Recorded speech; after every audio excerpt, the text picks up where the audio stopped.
Ladies and gentlemen, Dr. Prabir Verma. Thank you very much. This is in material design and manufacturing.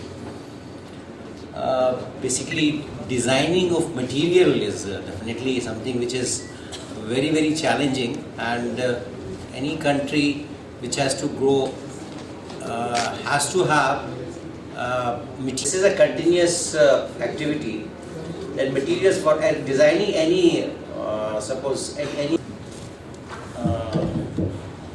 other equipment, it is very, very important.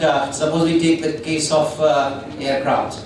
Now in aircrafts we need to have very good specific strength. That is, you all know that you have got a high strength and low density material, and which should also be durable. It's good. It should be good as far as the fatigue resistance, the creep, fatigue, and your corrosion.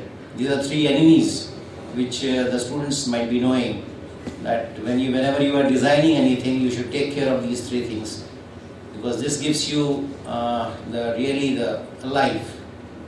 Now, the designing of material, the best thing about composites, polymer matrix composites, or for that matter ceramic matrix composites or metal matrix composites, the beauty is that you can, each component, when you design, when you prepare a drawing, then you know the stress, the stress pattern, where the stress pattern is going on, in which direction the more stresses are likely to be there, more loads are likely to be there, and stresses to be built up.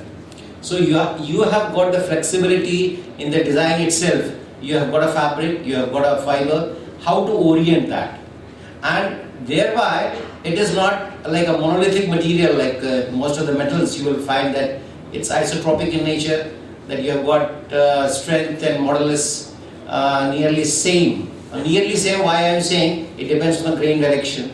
There are also some advantages of a good metallurgist. They also, when they design with mechanical engineers, they can design a better component out of the same metal depending on the grain direction.